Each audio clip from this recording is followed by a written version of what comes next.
Deep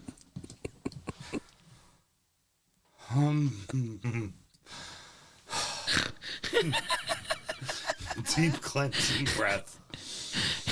Deep cleansing breath. Can't even say it. You're live. You're live on the internet. Cleansing breaths. I love my wife. I love my wife. I love my wife. I love my wife. I love my wife. That's a shame. I don't understand. You just... Yo, Shorebilly says. Yo, What up?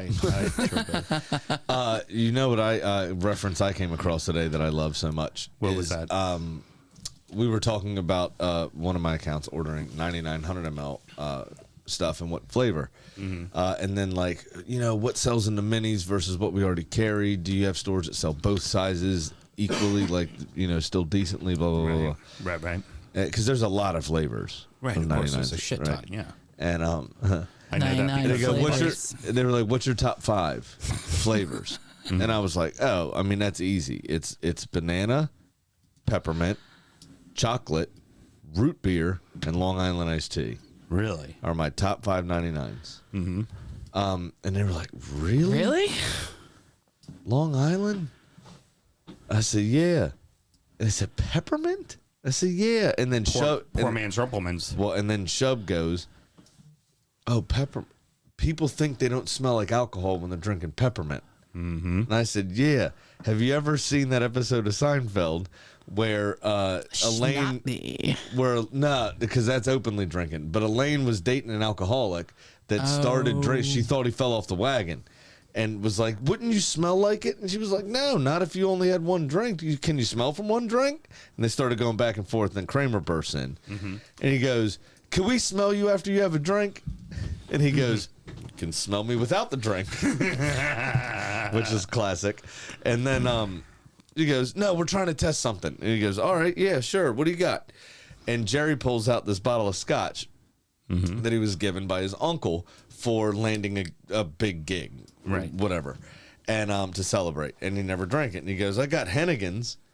And then Kramer takes a drink. And then they smell him. Oh, I can't smell anything. And then he pours himself 2 more as they're arguing back and forth about whether the guy could be off the wagon or not, or on the wagon or whatever. Right. And then Kramer starts a monologue about being the spokesman for the scotch and doing the commercial. And he goes, Hennigan's, the no smell, no tell scotch. And that, I love that reference.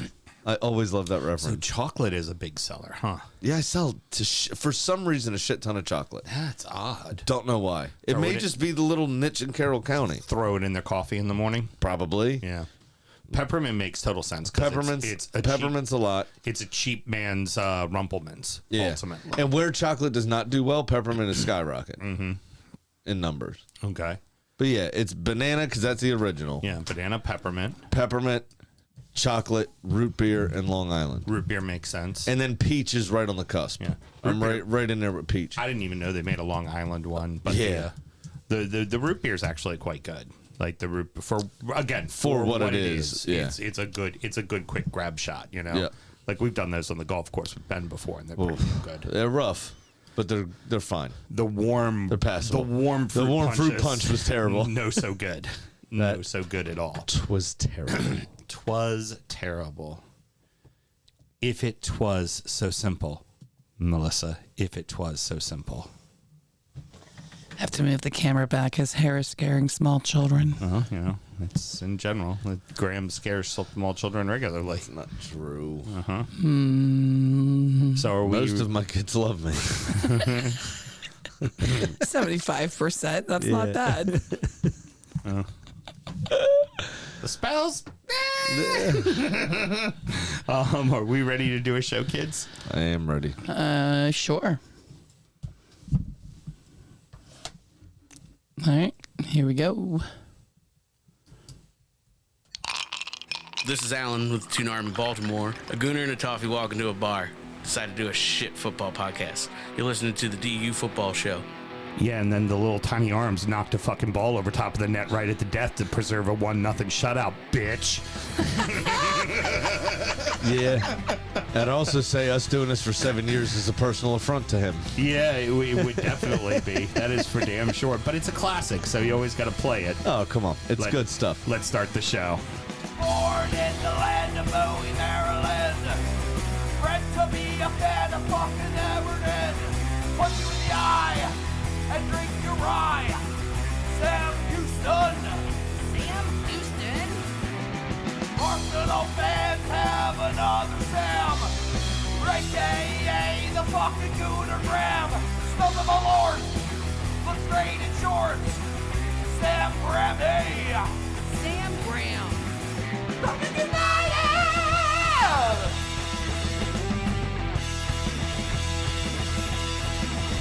Fucking United!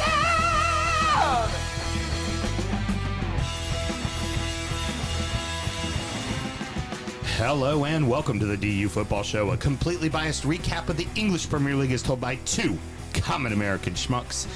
I am your host, Sam Houston, and getting grayer by the day across the way from me, my co-host, Mr. Samuel Graham. How you doing, buddy? Not bad. It is looking pretty gray today. Yeah, it is. Kind of Great. homeless man looking kind of thing. Captain It's Caveman. kind of humid, you know? Encino Man. That doesn't help the frizz. Hey, Mel, maybe call up your old boyfriend, Paulie Shore, to go shoot a movie with Graham there as Encino Man. Yeah, thanks. Because I'm the wizard.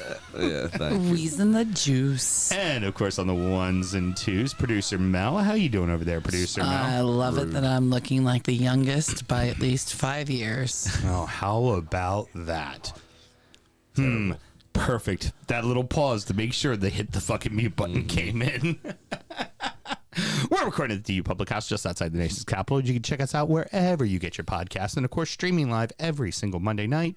Should you want to chat with us, there is many ways that you can. Mr. Graham, tell the good people how they can get in touch. As always, it is at DU Football Show on all the social media and dufootballshow@gmail.com to get in touch via email. And I am proud to announce that at the end of this week, one of all the socials will not include X because DU Football Show is going off of fucking X. Suck it.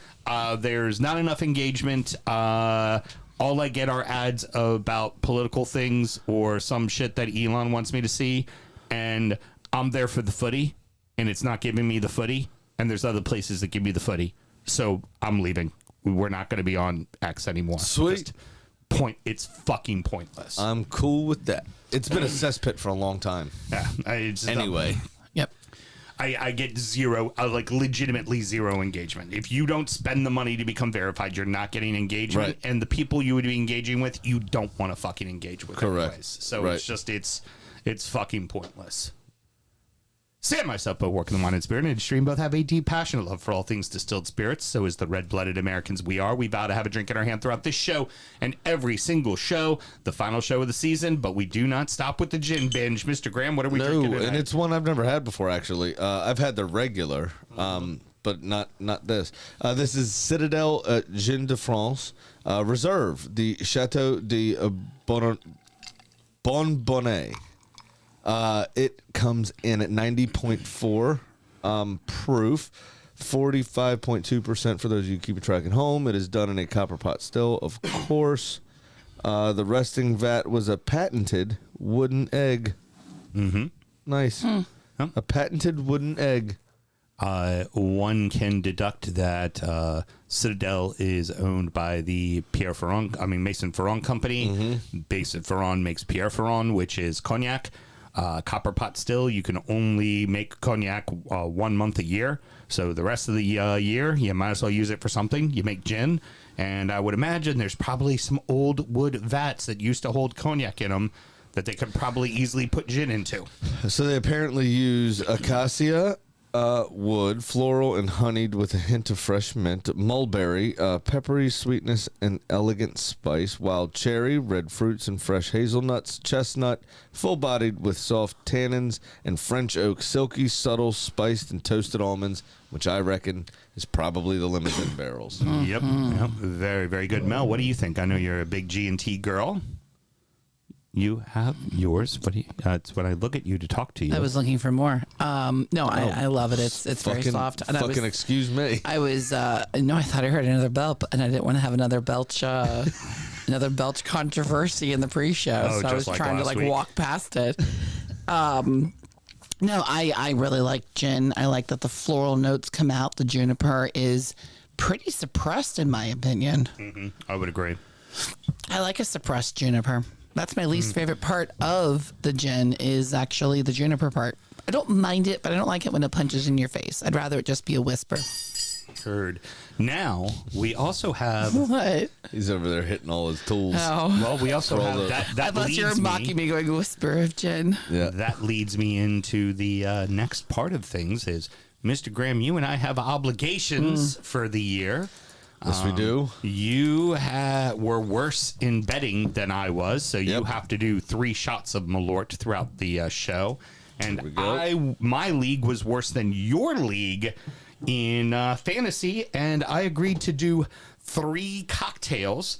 One of those cocktails is a shot, which I agreed to do because you had done earlier in the year. Dumpster fire, right? I'm not doing it with the Old Bay. I'm doing the original, which is with the crystals. No, I just wanted to put a little Maryland twist on it since I didn't have any crystal with me. Oh, perfectly fair. Perfectly fair. Oh. There you go. Want to knock the first one out? Let's go ahead and knock the first one out, my friend. Cheers, Cheers. sir. Oh my God, that's god awful. Fuck me. Oh, straight never gets easier either. All right. Holy shit, that's terrible. First one down. All right, now here's your words. Why was it? What made it especially heinous? It's not even the peppery hot that comes later. It's just the viscosity and thickness of the hot sauce With the flavor of the Malört. It makes it more throw-uppy. Honestly, So it was thick and veiny. Yes, it was thick and veiny. Honestly, the finish of the hot sauce. Mike says we should all do one at the Blues game on Saturday, and I mean, I'll bring Malört. If y'all want to try it, y'all are more than fucking welcome to. I will say the hot sauce, the peppery spice of the hot sauce at the end does kill the throw-up taste afterwards. It helps. It helps a little. There's none of that. But right when it hits your tongue, there's nothing you can do about it. horrid. Yeah. all right. So wait, maybe we should start treating the Malört like an old school tequila shot. A hot sauce after. Yeah. Do the shot of Malört and then immediately with the hot sauce. It's not a bad shout. I'm Do going to we go have hot ahead sauce here? and make my cocktail for the next one. I'm going to do it for my shot because I think I'm up in the next segment looking at the agenda here. You are right there. So I am making for my first cocktail equal parts, 1 ounce each of Malört, an Italian bitter. I'm using Rimitato because I didn't feel like pulling the Campari out, and I have extra Rimitato, so wanted to get that. And sweet vermouth. Oh, God. That's right. I am making a Malört Negroni. What do you call it? The Maloney? A Magroni? A Magroni? A Malgroni for Malört. What is Malgroni. it? What does it taste like? Oh, makes your stomach Magroni. Of course, that's not bad. I have the bar spoon here. Like so let's, Malört. give that a proper stir. Something Note- really gross. Note, I am holding the bar spoon properly while I give it that stir. Because Malört sounds like it would taste. You know what I'm saying? Yeah. It's just an ugly word. All right, kids, let's get into it. I will have a sip of that as we get into things, but let's get going. God, that's The gross. Prem season has reached its conclusion. We knew who our champion was, and we knew who was going down. But Europe was still to be decided, with 5 clubs separated by a single point. Manchester United 2, Villa 0, Man City 2, Fulham 0, Chelsea 1, Forest 0, Everton 1, Newcastle 0, Liverpool 1, Palace 1, Brighton 4, Spurs 1, Brentford 1, Wolves 1, Arsenal 2, Southampton 1, West Ham 3, Ipswich 1, Bournemouth 2, Leicester 0. This felt more like the Montreal screw job from the WWE than an actual football match. Right with the full body contact. It was, the refs got it wrong. 100%, 1,000. They got it completely wrong on Morgan Rogers. Yeah, that's what the game comes down to. The game comes down to yes, there was the Emi Martinez red card, which no one was surprised he did it. Emi wasn't surprised when he got the red card. He tried to act surprised, but he knew what he was doing. It was a fucking red. What a fucking dumbass. I will say, I did proclaim to the bar, why didn't you just let Hoyland go by you? He would have probably missed the open net. Probably would have put it wide. But you always have it. You're better than them is the other piece of that being idiotic. Yeah. Your team is better than them. Even if you do go 1-0 down. Assume you can get the lead with back. 11 men on the field. And it proved at the end of the day, not even that. It proved at the end of the day, a point would have been good enough. Yeah. It came down to goal differential because of your result. Mm-hmm. It came down to goal differential. So 1 point would have been good enough to get you in. Yeah. And you've got a far better chance of doing that with 11 men on the field than you do otherwise. Absolutely. That being said, the second idiot of the day, normally we cliche these with a game of two halves. Yeah. No, this is a game of two idiots. Yeah. And the second idiot is that referee. Yeah. I am a goalkeeper. He did not have any control of that ball, and the player didn't even kick him. But here's the other. Here's the didn't even touch him. the other Rodgers piece to didn't that. touch him. It was surgical. The way he got the ball was surgical. The other piece to this is the referee wasn't in a position to make the call anyway. He wasn't close enough to it. He was far away. Excuse me. With, I believe, Rodgers' run kind of obstructing his view of what actually happened, first. Secondly, this is why, because I believe he was running diagonally across the field and ended up over to the left of them. Yep. Right, as Rodgers put it in. This is why you don't blow the whistle. Marginal offsides, possible fouls in the build up to a goal. Yeah. This is why you let these things slide so VAR does its job. So you have the benefit of the replay and the slow motion and all the things to make the right decision. Because this is, this decision is akin to the U.S. goal in a World Cup that hit the underside of the crossbar. The goal for Frank Lampard in England hit the underside of the crossbar. Both against Germany. Yep. Absolutely. Conspiracy theory. Keep, extrapolate that out. Sattery. It's the whole reason this came in was because these clubs are losing out on millions and millions of pounds. The Europa League prize money was $5 million. Now, I'm sure you're probably around the 70, 80 million television money. Right. But it ain't fuck you Champions League television money, I'll tell you that. Exactly. It's not the prestige of that to be able to attract players. It's not any of those things. And the difference in the off seasons that Newcastle can now have and Villa cannot have It may vast. The talk was Newcastle was going to have to sell one of Guimaraes or Isaac, basically, to be able to buy anybody. Now they don't have to. They don't have to at all. No, they don't have to at all. But the other piece that not a lot of people have really touched on is for Villa. There are clubs with higher wage bills. Although I do believe they were in the top 10 in Europe for wage bills, sixth in the Premier League, I think. But with their stadium and with their commercial capabilities, their wage bill is something north of 90% of their turnover.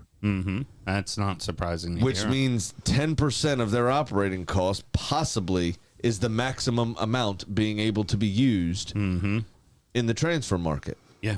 So now, can they attract players? Can they do anything? Unless they sell and then somebody. Subsequently, those wages go against that 10% also.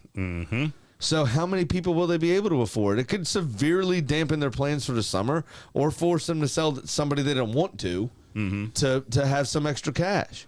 I'll have to sell. And it's all because Morgan this Rogers. fucking idiot shouldn't have blown his whistle is the point. I did appreciate Let VAR do its job. what they said as far as their response to everything and their complaint to the league. That he was only... That why did you have such an inexperienced ref this match? Yes, Mel. Mike, Annapolis Blues fan Mike has a conspiracy theory. Part of him feels that Martinez got the red, so Villa doesn't qualify for Championship League, and he can leave to find a team that does play. Emmy ain't going. He's not that smart. No, where Emmy's go. Emmy. he's more If reactionary. Emmy's going anywhere, Emmy's going to the Saudi League because the Saudi League is going to give him fucking money, and he's old enough now It's a hot in his take. career where he can do. But no. I don't see him going to a Champions League side. No, and possibly it would squash any rumor that he's going to Man United because that was circling around, which was fucking comical. But no, Emmy just is he's reactionary. That's the problem with him is he's a hothead. Yeah. The other piece to that too is Arsenal might be back in form. Oh, really? Saudi and Real Madrid are circling David Raya. All the shit talking he's done on Arsenal, he's going to go back. Yeah, he admitted in his post match. They asked him about the links, and he said he still loved the club. You forget for all of his antics and he was there forever. But 10 years, 11 years, something like that. But the couple of mistakes that he's made pale in comparison. He's the current World Cup holding goalkeeper. Oh, Don't absolutely. forget that. Absolutely. He's a very good goalkeeper and deserves to be playing in the Champions League and challenging for the highest honors. Maybe he shouldn't have, in the middle of the match. The screw job here is on Villa. If he did on that conspiracy theory do that intentionally to force a move to a Champions League side. Oh, here's this heel turn. He then also screwed Villa out of probably 20 million. Right. Yeah. Right.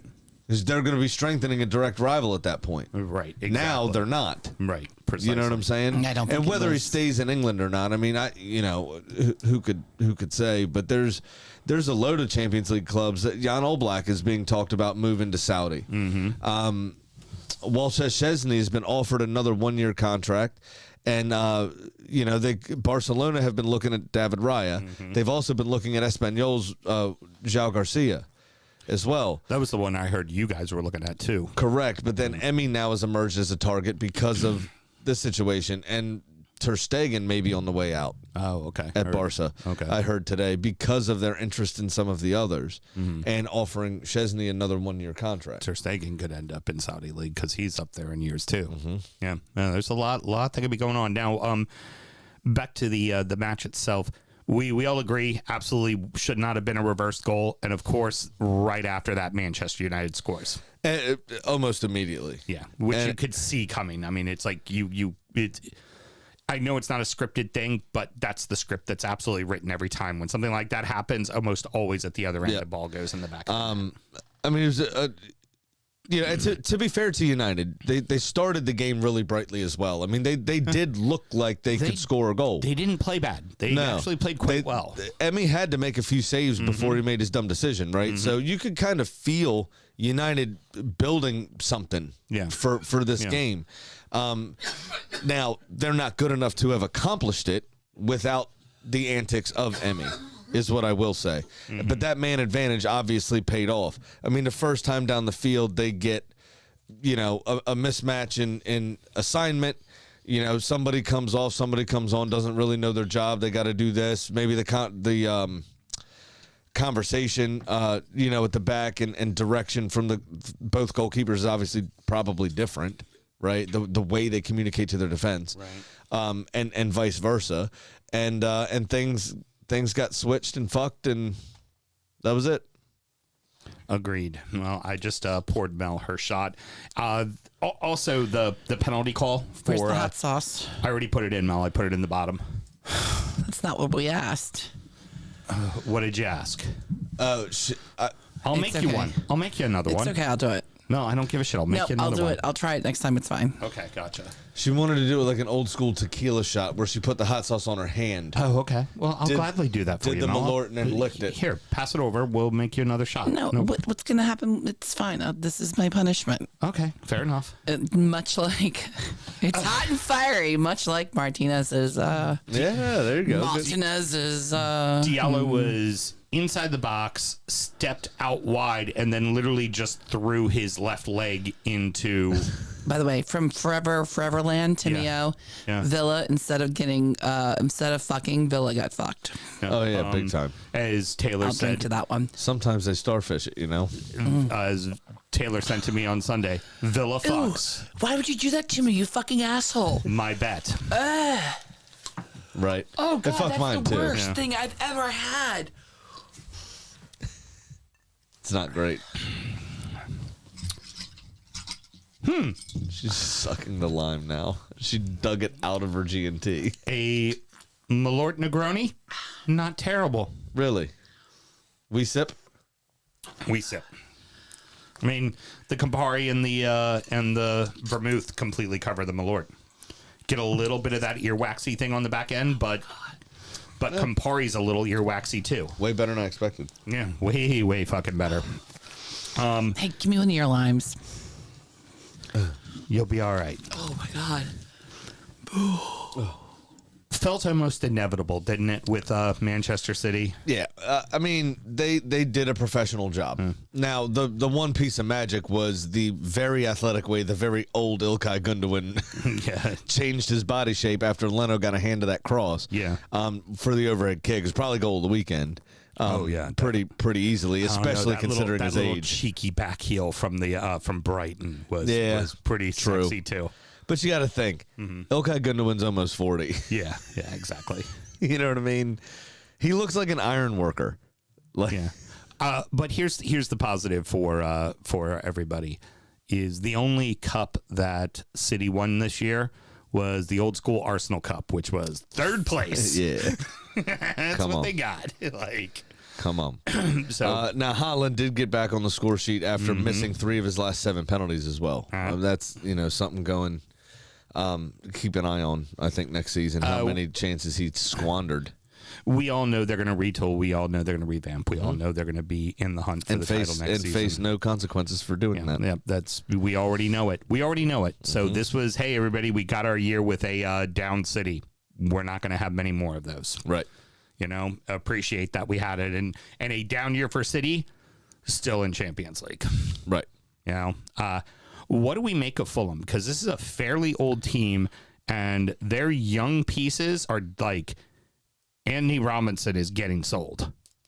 You would going to imagine. get some, he's you going would to get some imagine so. callers. With the emergence of Miles Lewis Skelly, I don't think my fantasy will be realized where Anthony Robinson lines up on the left for Arsenal, which annoys me. It wouldn't surprise me because he's only, 23, 24, right? He's still 24, I think. fairly Yeah, young. 24. It wouldn't surprise me if Liverpool tried to snap him up. Yep. As a Robertson replacement. He obviously split a lot of time with Simicast. And I think Anthony Robinson is much better than Simicast. Yeah, well, agreed. So, if they're going to split time, it works him into the team. I think the quality drop-off isn't major. I think Robinson probably has a little bit more to learn. I think he could learn that from somebody like Robertson, right? Yeah. But it wouldn't surprise me if they tried to snap him up. But now with us, we've got 2 senior left backs in Miles Lewis Skelly, who obviously has been starting, and then Ricardo Calafiori can also play that position. So I don't think my dream will happen, but I think he's definitely moving to a bigger club. And do we think Marco Silva gets his head turned by a bigger club as well? Maybe. It feels to me like as long as Chelsea don't fire Maresca, which I don't think they will, I don't think he's dumb enough to go Marco Silva to Manchester United if they decided to part ways with Amorim. Obviously, Slot's not leaving, Arteta's not leaving. And if you take the Tottenham job, you might as that's like walking the plank on your own volition. That's... Yeah. My thing with Fulham is I feel like Fulham is starting to age out. And I think they're going to need a retool. Drop. I think they'll still be serviceable next season. I don't think they're in trouble getting relegated, for instance. So this could be oh darn, instead of finishing in 10th, we finished in 12th. But buy 2 or 3 pieces this summer, buy 2 or 3 younger players next summer, and then you have to hit the loan market, right? Arsenal's not going to want Reece Nelson back, right now. Right now, he was injured for a bit of this, but you get him a good preseason with the first team properly, and it's every potential to to make an impact on that team for real. Agreed. Emil Smith-Rowe still relatively young. Alex Iwobi's just pushing 30. He's been playing some of his best football. He was a bit of a late bloomer. Or Adama Traore, if he slows down 2 steps, he's still faster than 85% of the league. So there's still an opportunity there. They still have a good core of people, but there's a couple at the back getting a little older. You're absolutely right. Yeah. They had Tom Kearney, hasn't been playing much of a part. He's 33, 34 years old, and they want to offer him a new deal. Do you really feel comfortable having your line led by Raul Jimenez? Munoz didn't really step up and take the job. Now, but Munoz is so young that inconsistency is bound to be there. I mean, when he was doing everything he was doing it when he was on a consistent run of games. Right. When Jimenez came back from that injury and they started sharing the role, 2 games for Jimenez, 1 for Muniz rather, and his goals dropped off a cliff. But when he had that 7, 8, 9 games in a row, I think he scored in 4 or 5 of them. Yeah, exactly. Now, one quick jump back to City and then on to the next game. Kevin De Bruyne, do we think it's a foregone conclusion that he's heading to the MLS, or could we see him go into some place like Italy? Like, Napoli just won the league, and all you got to do is pay him a salary. Like, you're getting him for free. I think part of that will depend upon who Napoli's manager is. They just won the Scudetto. Officially, Antonio Conte is the first person to win it with 3 different clubs, rather. The reason for that is that Fabio Capello has won it with 3, but it was later stripped of those titles because of the match-fixing scandal with Juventus. Yeah. So, on the record, Conte's the first person to do it legally. Do it for real. Right. Win the 3 with 3 different teams. Anyway, but there's talk he's going to go back to Juventus. He's going to leave Napoli now. Yeah. The manager. So then you wouldn't see De Bruyne go to potentially, Napoli. And it depends who they can attract, right? And could I see him end up in Italy? Yeah, it's a slower pace. He'd be able to keep up with it. Yeah. Could I see him maybe doing a season in his home country and then calling it quits for good? But why would you do that if you can get paid here and it's a little less hot than Saudi? Yeah, precisely. I don't know. I don't know where he's going to end up because he's kind of petty enough. He seems to be constantly mad at everyone around him. Yeah, it wouldn't surprise me to pop up at like fucking Brighton just to be a dick. Just to be a dick and try to beat City on his own. Right, just to be a dick. Because he was apparently surprised they didn't offer him a new deal. Okay. I mean, I don't know why he would not be surprised. He's been there for players who have aged out. Like, he's been there for it. He's seen them do it. Right. So why shouldn't he be surprised that they did it to him? Like, they do it to everyone. Especially with the amount of time they've been injured. Yeah. And frankly... Or he's been injured, rather. They've done it with, like, a player like David Silva, who, taking nothing away from KDB's career, Silva was better at what he did than De Bruyne does. Yeah, but I think the drop-off after that is then massive. Yeah. For somebody of that ilk. Yes, of course. But I would pick David Silva personally in an all-time first 11 over Kevin De Bruyne. Oh, yeah, absolutely. Now, Chelsea, they managed to get into the Champions League. Do we feel like they deserved it? They went on that really good run, but that run also made us all go, and then it kind of extended to prior to the summer, for the last part of last season, where as Cole Palmer went, like once they finally clicked under Pochettino, as Cole Palmer went, so did Chelsea went. Yeah. Well, there was a stage there where he didn't do a lot right after Christmas, right? And Chelsea still ground out some results, and you were like, oh shit, maybe they've got it. And then they went on a weird kind of very patchy run, and Cole Palmer's not been in form at all. I feel like in like the last, 8 weeks. I do feel like they deserve Champions League. They've been making the progressions forward. I still feel like this is a club we have more questions than answers about, even at the end of the big season. Time. Because you never know what they're going to do in the transfer market. Apparently, they just made an extra, $75 million or something by selling themselves their own women's team. Right. Yep. Like another, kind of Barcelona lever, except this actually works. Yeah. It actually does skirt the rules properly. So I don't know, man. They're such an oddball situation because they seem to be what Moshiri was trying to do, just using actual pens and calculators rather than crayons and sniffing glue. And counting fingers. Yeah. Fingers and toes. That Bowley seems to be very good at skirting these rules. He kept going, I got 10, so I'll buy a 10. How does Forrest take this season? I mean, I think it has to be a positive at the end of it all. It is, but if you're in there with a shout going into those last 2-3 weeks, and you've had the last 2-3 games that they've had, where even the win that they did have last weekend wasn't a foregone conclusion. Shaky. I mean, it was shaky. It has to feel like a disappointment now to not even have Europa League. Yeah, but also they're going to be in the McRib. Now, a lot of them wouldn't have been alive, but there still would be a considerable number of Forest fans, not maybe going to the ground anymore, that would remember when they won the Champions League. Yeah, that were alive when it happened. Yeah, exactly. And those stories would have been passed around the terraces and would have been passed around the pubs, and people would know this. It's a massive part of their history that they were very, very close, within touching distance of achieving again and getting back to that platform.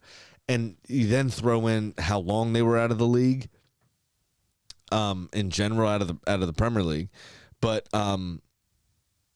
the last season they had, how they barely escaped by the skin of their teeth staying up, to then turn around and have this season. You can't class it as anything other than a success and a good thing. Yeah. But given the context of how close they actually were to achieving Champions League, I think there's going to be a tinge of disappointment to it amongst the fan base. Here's a team, too, where we're talking about all the teams that are going to kind of get pillaged. I feel like they're going to lose Gibbs White. And they're going to lose Murillo, but they're going to get premium money for both. Outside of that, I don't see this team changing much. No, but you know what?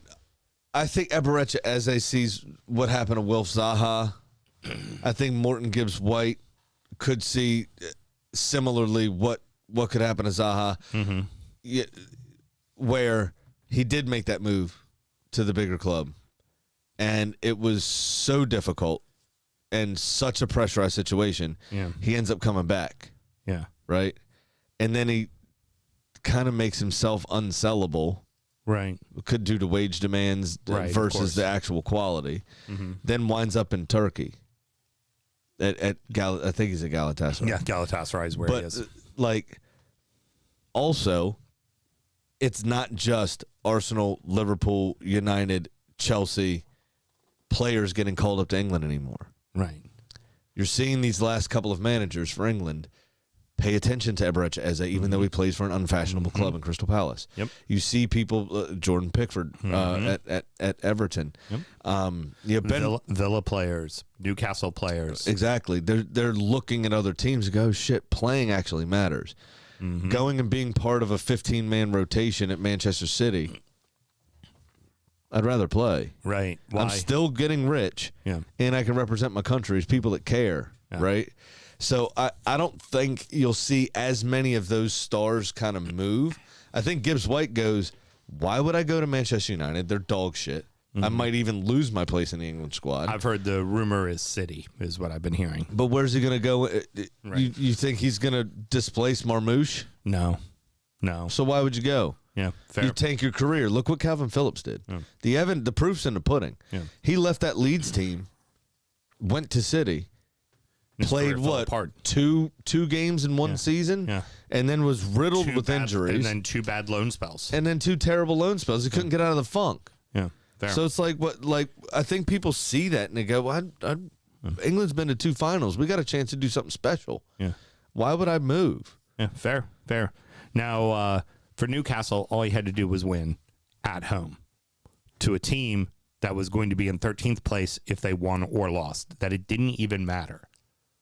But it matters to a Glaswegian is the thing. And we're going to battle, boys. And it also matters to a Mackham in the net. Right. Clearly it mattered to him because he turned in a pretty good performance. Pickford had himself a game. He did have a pretty good game. But ultimately Newcastle get in on backdoor, but lucky as shit backdoor. I mean, I'd take lucky as shit backdoor right now.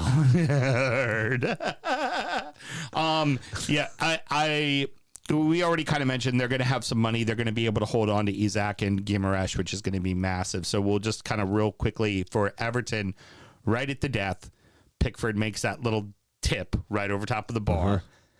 As soon as the whistle blows, turns right around, looks right at all the Newcastle supporters and just goes, boop, throws his arms up in the air. It looks right. That's pretty good.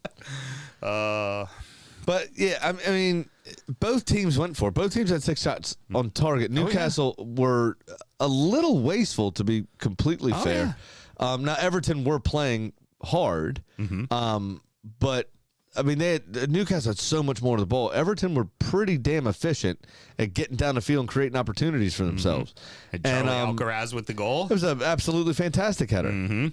Really was. And it had to be to root Nick Pope to the spot like that because it didn't have the power on it by any means.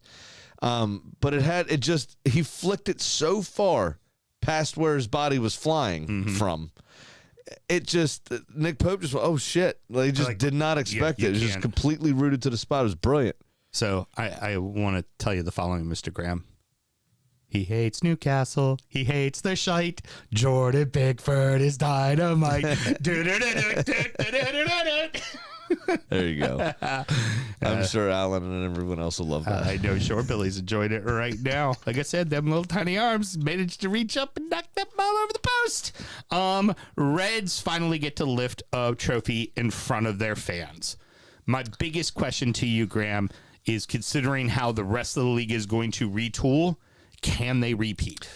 I think they can. I don't think Trent Alexander-Arnold is going to make that big of a difference not being there anymore, to be completely honest. Although I don't know if that means they don't have any Scousmen left, which they've always had a Scousman in their side. Yeah. So that may be why everyone took this one particularly hard. Could be. Potentially. But no, I think they'll retool a little bit. But I think getting Virgil van Dijk and more so his presence rather than some of his football recently. Right, because he's made beat. some mistakes. Yeah. But his presence is still so intimidating for so many players that they end up just kind of tying themselves in knots because he's standing there. And go get yourself 2 really good center backs and rotate Van Dijk. You don't have to put him out there every game. Right. But and of course nailing Salah down the player of the season by a good margin in the vote. From the Associated Press and others. To think those were the 2 most important pieces they had to get locked down to be contenders, you and they also have did. to imagine Saudi was ready to pull up the Brinks trucks for Mo. Oh yeah, so Mo still getting paid very, very, very well. Do not get me wrong. Oh, he is, but he probably took a potential pay cut by not going to Saudi. Oh, a definite pay cut. I mean, I mean, you're talking about 3-4 generations worth of money he would have gotten paid for normal people. Yeah, agreed. Now he's still got a multi-generational wealth built up, I'm sure. Oh, of course. But this would have been a lot. Oh yeah. His great-grandchildren's children would have been taken care of for the rest of their life. Yeah, rather than just his great-grandchildren. It would have been another generation would have been taken care of, minimum. Yeah, easily. For Palace now finds themselves in Europe. We have 9 teams in Europe. Is that a tidy little goal for them as well? Yeah, and I'll talk about Brighton and how they're not in and why they're not in when we get to it. You want to go ahead and do another one of your shots? Yeah, since we're talking about Liverpool winning the title and us finishing in second again, I might as well do it there now. You go. I'll have a little sip of my Negroni. It just intensifies with the second one in one show. You know? I gotta tell you guys. A Malört We should Negroni. put hot sauces in his third one. A Malört Negroni. Not terrible. Not terrible at all. Maybe I'll live your dream out. No, it wasn't horrible. I was very surprised. Yeah, not horrible. It's really not bad at all. The Manhattan's going to be fucking dog shit. I bet. Here's my big question: can Palace keep up? Again, I think they can. I think they can, man. So. There are teams that are going to strengthen, and certain players may get plucked, but especially a flair player, right? If you're coming in as a center back, you know you're either going to be the starter or you will not play. So you have to pick whether or not. But if you're playing every 12 games, once or twice or excuse me, 12 to 15 games in the league a season in this three-man rotation. And you're getting subbed in a lot. And you're getting subbed in a lot. It's a higher risk for injuries because your body's not completely warmed up every time. It's a bigger risk for just losing form. It's a bigger risk for losing your place in a national team, and I think that matters to them. So I don't know that some of these people are going to get plucked off. My question isn't about them being plucked off. This is a team that works on very much a very shoestring budget, and maybe have to sell people. They are not going to be able to buy enough reinforcements to also then play Europe. Yeah. Like, I think that's going to be very tough on them. And you know how we see some of those clubs like Southampton, Burnley, Everton's, West Ham's of the world, that'll be in Europe and they just fall the fuck off the table. In the league, yeah. Tottenham. But that is, I feel like that could be a downfall to Palace going into next year. I worry for them because of that. It absolutely that they're going to lose players. I think they will hold on to people. I agree with you in that regard. But so if you're buying backups, you're going to be buying cheaper anyway. And with the prize money for the television rights just for getting into the tournament, they should be able to buy a serviceable person on each line. Like, Mateta's going to be your starter. Yeah. Right? And then you've got Nketiah. So you have two serviceable forwards at minimum. Right. Munoz doesn't seem to, knock on wood, get hurt ever. Right. And just like a little energizer Likewise bunny. with Tyreek Mitchell on the outsides. Right. So I don't know that you necessarily need to cover those. And they got that guy last year. Right. They got the Moroccan who can play both sides. Oh, yeah, you're right. They do have somebody. Anyway. You got Adam Wharton's younger to cover for Will Hughes and vice versa. You have another central midfielder there. I can't remember his name, who's pretty decent. You've got Sarr, who's popped up and done very, very well. Yeah. I don't, because Decore's leaving Everton. It wouldn't surprise me if they brought him in to rotate. The other Decore I'm talking about. Right. Yeah, yeah. But I'm saying, like, somebody like Decore, when they get somebody, he's free. They have Lerma, too. He's free, and his wages can't be that much, especially at his age. Right. So it's like somebody come in with some experience and a seasoned campaigner that doesn't need to play every week because of his age. You get him in there to help coach, essentially, and then if you need cover for 10 minutes, he can come on because he's had such a career at doing shit like that. I think he's going to be looking for too much money because that's why he's not coming back to us. Oh, really? He wants a pay raise, and we're like, it ain't coming. Not when you're 32. Right, precisely. But yeah, so if they can strengthen enough in those sorts of areas, I think they could still, I don't think they're going to do the same thing, don't get me wrong, but I think they'll end up in somewhere, 11th to 13th as usual, the Crystal Palace spots. Now, I want to do this real quick, and then we're not even going to talk about the game, but Spurs go up 1-0, and then... Get my way downtown, walking fast. I'm a seagull, go fuck yourself. The Seagulls walk all over them. Now, here is what happened in the scenario. Yes, they finished in 8th place. They needed for Chelsea to finish in 6th or 7th, and Chelsea has to win the Conference League. That was the only, that or... if Newcastle finished in 6th or 7th and Chelsea won the Conference League. That was the only way Brighton could get in. The minute both Chelsea and Newcastle qualified for the Champions League, Brighton were out. So only 9 teams will be playing in Europe next year. Well, they got the assignment because nobody else that was vying for any European spot got the assignment. No, nobody. They're the only one. Even Chelsea didn't play particularly well in that game against Forest. No, it wasn't a good game. That was very tepid. It was an early obviously penalty Villa shit the bed, Newcastle shit the bed, got lucky based on goal differential. Early penalty for Spurs, and then it was all Seagulls. Oh yeah, and it was. Seagulls. And the drop off was noticeable. Yeah, what a weird thing. Like you wouldn't want to come back, provide a win, and celebrate your fans with the trophy because they have this at your stadium. Well, they have. It's not even like a last minute fucking bomb from their center back. Their 19-year-old center back or whatever, like it was a few weeks ago. Right. They got trounced. Then they have to walk into the dressing room, throw on their Championes shirts from the Europa League and parade the trophy around a pitch. Like, after just getting battered. Yeah. Badly. First team in history to lose 22 league games and not be relegated. 17th place, 38 points. It's pitiful. Normally you need 39 to survive. They're lucky that 38 points was enough this season. Yeah. If any one of those three teams had tried at all, It's horrible. they could have gone down. It's absolutely horrible. They really, honestly could have gone down. Yep. Yeah, there's not much more to say about that. Not much more to say about the rest of this. Bees finish in the top 10. Do we think Thomas Frank stays? I think he does because I'm not sure that he's proved himself enough for a top club to want him. He seems And he doesn't want anybody. He wouldn't want anybody else's job unless it was a top club, right? correct. I don't even know that he wants that necessarily. Some of the things he said in the last few weeks, he's a project guy. He loves this project. Very rarely at a top club do you walk into a project. No. And I think Graham Potter's figuring that out. Yeah, exactly. I think that's why he chose West Ham over United. Because West it's Ham's a a more project. it's a more viable project. Yeah.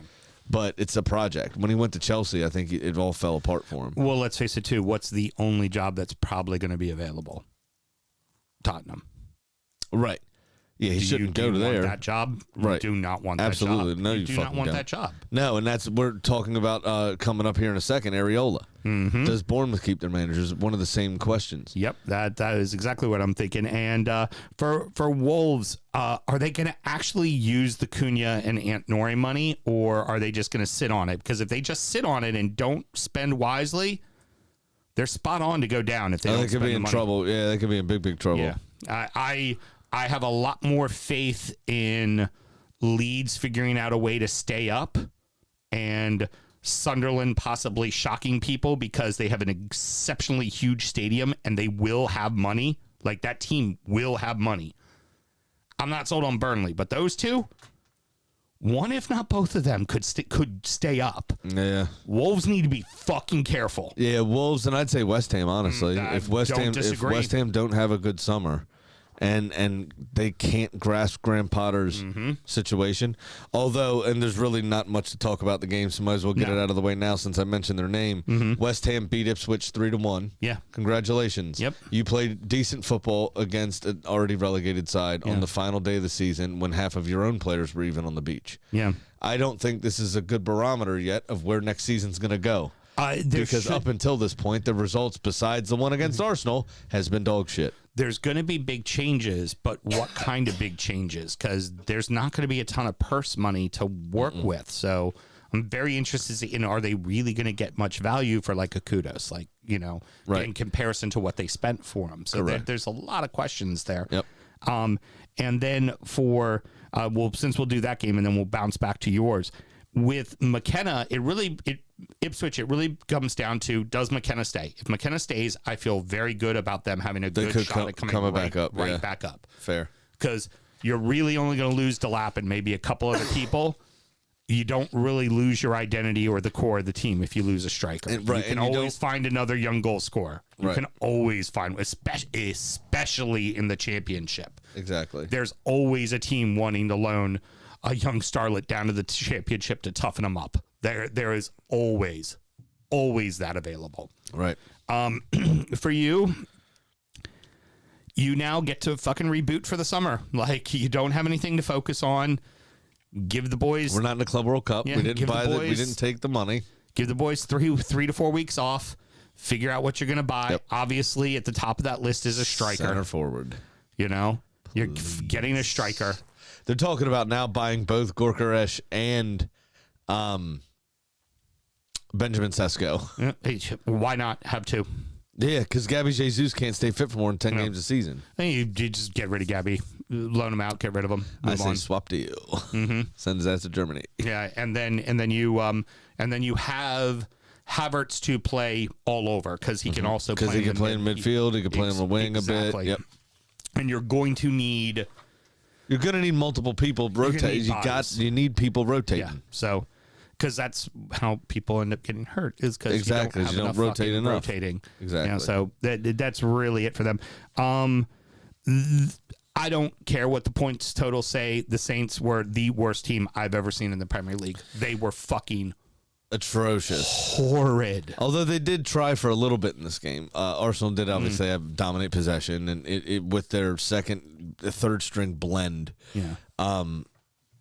We're still able to come through, and when Odegaard got subbed in and Saka got subbed in, the turn the screw even more, obviously. And Odegaard ends up getting the winner with a fantastic strike from distance. Lovely, though, for Kieran Tierney to score. Yeah. The opening goal. He is on his way back to Celtic this summer for sure. Oh, good. But no controversy, none of the shit. It's a good place for him. Social media stuff.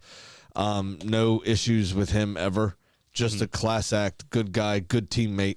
Always cheered the boys on. Honest, hardworking Glaswegian that just wants to go home since he's not playing very much. Yeah, don't blame him. He tried to have a spell on loan in Spain last season, and obviously spent a decent amount of that time hurt.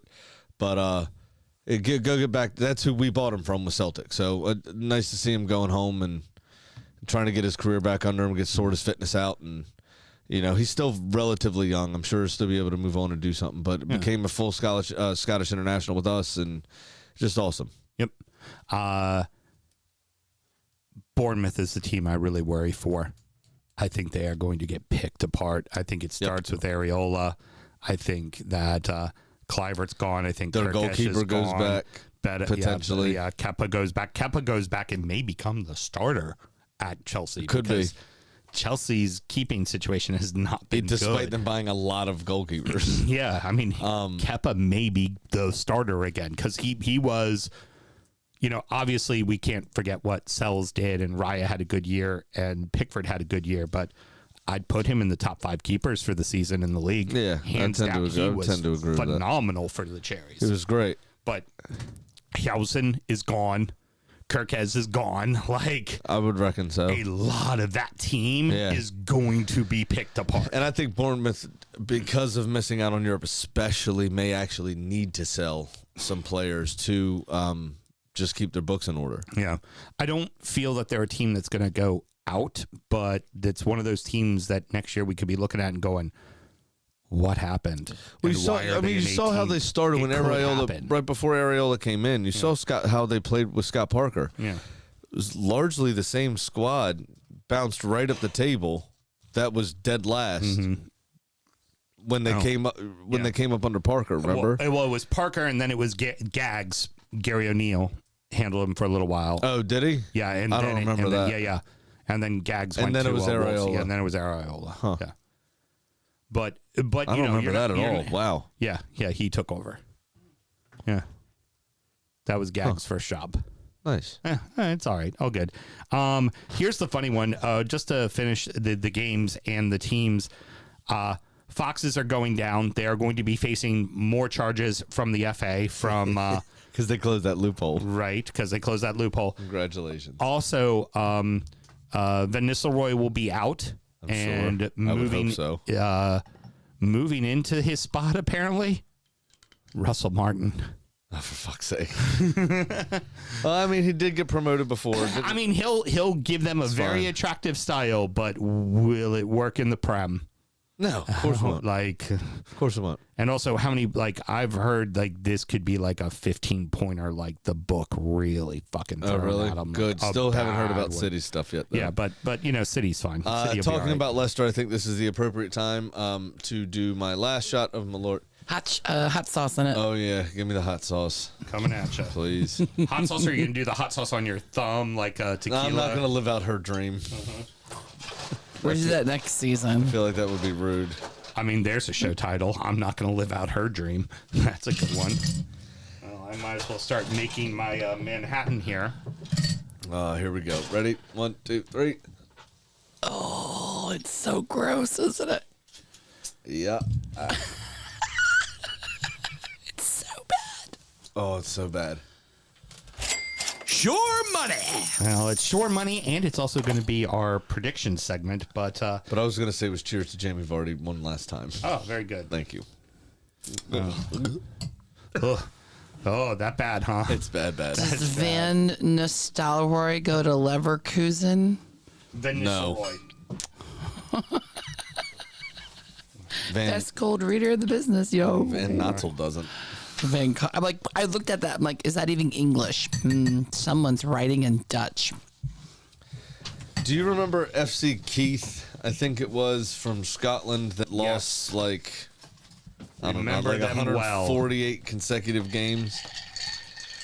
That's my sure money over the last 2 seasons, sir. Mm-hmm. Yeah, not a single one. As Taylor said, Villa fucks my bet, but I still finished up 203 for the season. Sure, Billy says show title should be, oh, it's so bad. I agree. It's so bad. So bad. And look, I'm even going to use a Luxardo fucking maraschino cherry for this Manhattan, boys and girls. Ooh, can I have one of those just to eat? Do you have a toothpick? Here, I'll pass you the bar spoon. Nice. That might help deal with the Malört taste I've still got in my mouth from the other segment. And in the classic Nick and Nora glass, Mr. Graham, because if I'm going to do this bet, I'm going to do it fucking correctly. Yeah. So here we go. A Malört Manhattan. Dude, Luxor cherries are so good. It tastes like slightly sweet Malört.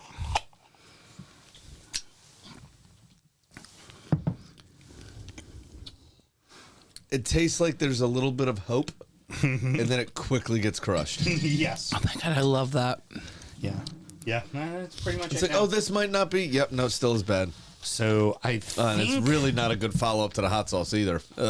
of the 5 years, 6 years we've been doing betting, I think you've won twice and I've won 4 times. I think it is. I don't know. I haven't checked it all. I know the last 2 I've won, and I've been in the black in both of them, and you've been Ofer. Yeah, it hasn't been good. All right, Has so not been good. Mr. Graham, it's that Prediction time. Why don't you tell everybody what we do every year for predictions? All right, so as soon as the transfer window closes, we decide on who's going to finish where, 1 through 20, and try to figure that out. And then we also predict the League Cup winners, the FA Cup winners, the first manager sacked, the top scorer in the league, and a subjective one is the dark horse. Right, the dark horse we kind of give each other. We come to terms whether or not we actually are. That sounds like a porno search term. We're actually going to give that point. Give each other the dark horse. Right. Mr. Graham, we are currently at 19-19. We've been doing this now for 6 years. This is our 7th set. Yeah. We have gotten a total of 19 correct each of all of the things we just put. 20 plus 5, 25 every single season we could get right. We've gotten 19 right total.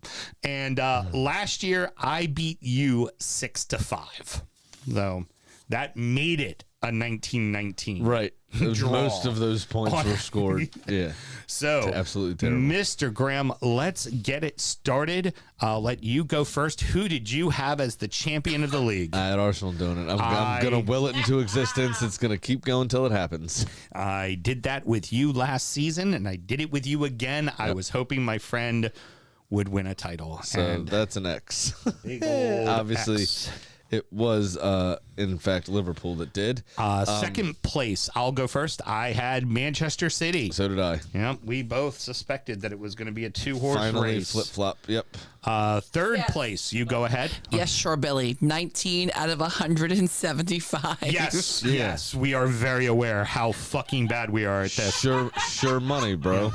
Alrighty, go for it, Mr. Graham. Who do you have for third place? I had Liverpool. Exact same thing. So right now we are 3 for 3 on being wrong together. Incorrect, yeah. And third, obviously, was Manchester City. Fourth place, I went with Mel's Villa. And if they had fucking won, they would have been. Yep. I had Newcastle. Okay. It was actually Chelsea. Fifth place, I had Chelsea. Fifth place, I had Spurs. Oh, wow. Because I had Newcastle in fourth. Mm-hmm. Yeah, it was not. It was actually Newcastle. Who'd you have for sixth place then? I had Chelsea. sixth. I had Spurs, so you and I only flip-flopped by one there. Yeah, and still wrong because it was actually Villa in sixth. In seventh place, I had Manchester United. What the fuck was I thinking? I had Villa in seventh because I thought of the Champions League campaign being a bit too much for their squad. Right now, we are both 0 for 7. We have not gotten a single fucking one right. Because seventh was actually Nottingham Forest.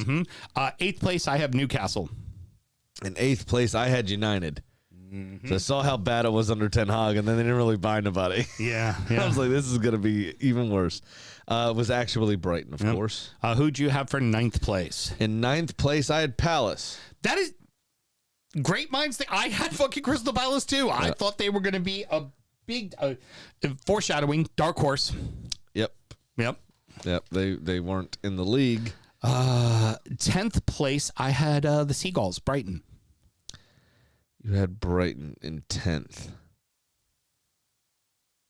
Who did you have Hold in 10th? on. I wrote 9 and then I wrote 11. Okay, Let heard. me make sure there's the full 20. 1, 2, 3, 4, 5, 8, 9, 10, 11, 12, 13. Sure, Billy says 8th. What the fuck? No respect. Okay. No respect. Sorry, Shore Billy. I had Fulham in 10th. You had Fulham in 10th. Okay. It was not. It was Brentford. Wrong. Yep. In 11th, I had the Cherries. You had the Cherries. It was actually Fulham. Mm-hmm. I had Brighton. And then in 12th place, who did you have? In 12th, I had Brentford. I had Brentford as well. You know, Graham, at least we can look at it this way. Like 6, you and I have said the exact same thing. I love how wrong together you are. I know, but so wrong, great. like, simpatico There's a show wrong. title. How wrong together you are. Yeah. I love how wrong together you are. That is pretty good. So 13th was actually Everton, of course. Who did you have for 13th? Got their season together. I had Brentford. No, excuse me. I did not. Is that what we just did? No, we just did 12th. I had Brentford. Oh, yeah, and you had Brentford. I'm sorry. 13th, I had Bournemouth. Mr. Graham, put it on the board. 13th place, Everton, baby. Shit. You guessed your own club to be at 13th. Yeah, at the time before the transfer window, they were fucking right around the relegation zone. Okay, so give me a fucking break. And you got it. Like, that's Yep. adorable. 14th place. That's so self-aware. 14th place. I picked Fulham. Nice.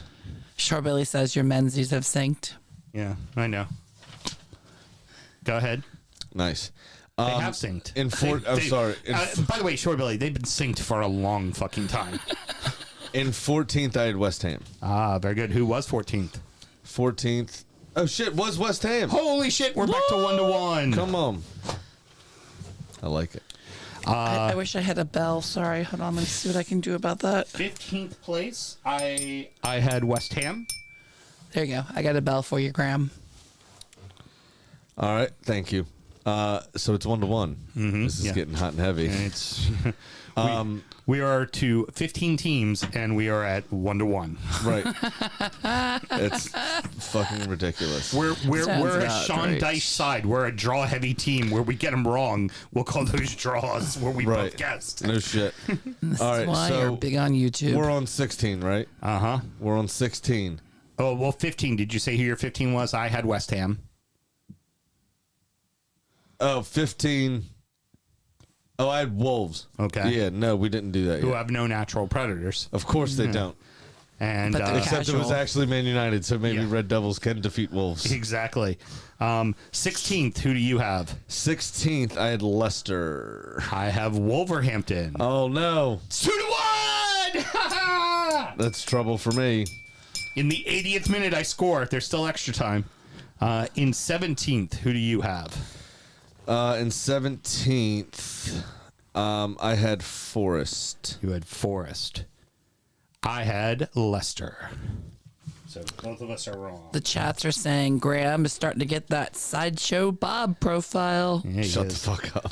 Mr. Graham, this was the worst kept secret because I've been talking about it all year. In 18th place, the most wrong I could ever be, I had Nottingham Forest going down. Yeah, I had them in 17th. Mm-hmm. I had did you- Ipswich. Ipswich in 18th. Very good. All right. Then in 19th, who did you have? Why is this not adding up correctly? Because I don't think I've heard you say Everton yet. Did you have Everton getting I relegated? had Everton in 15th, 15th, okay. which was really 14th because I skipped 10. Yeah. It doesn't matter, does it? It could, because in 19th, I had Ipswich. Who are your bottom two? Who go from the bottom up? I think we I had both Southampton in 20th. we both got Southampton right, Yeah. and I picked Ipswich in 19th, which they finished in 19th. Who's your 19th? Who's above Southampton on your list? Ipswich. Okay, so we both got that right. All right, so I got... And I had Wolves going down and Forest staying out. Okay, got I it. swear to God, I feel like I'm talking to my mother right now. I have... Terrible. I have 4 in that segment. 1, 2, You have 3, I think. 3. Yep. I have 3 correct. First manager sacked. Do you have that? Because I don't remember who it was. Was it Ten Hag? I think it was Ten Hag. It might have been because I very normally picked Russell Martin. I had Russell Martin too, but I don't think it was Russell Martin as the first sacked. Manager I'm pretty sacked. sure it was Ten Hag who went down, who got fired first. I'm going to pull this up Manhattan here. AI overview. Sacked and hired this season. No, I don't want to taste it.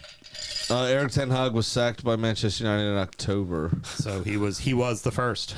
Sure, I Billy. think so. Did Graham eat a whole gummy before the show? What, today? Yes. No, this is what I wrote in fucking September. Yeah. And I just skipped the number and then I screwed it up. Allow. All right. So we both got it wrong. It's definitely wrong. I'm 99% sure it was Ten Hag. Yeah, but now because this Russ isn't. Martin wasn't until till December. If there's wrong, the chats will tell us. Got it. Goal scorer. Who do you have? Goal scorer, I had Erling Haaland. Likewise as well. It was Mo Salah who was the leading goal scorer. Yeah. We'll do dark horse last just because that's subjective.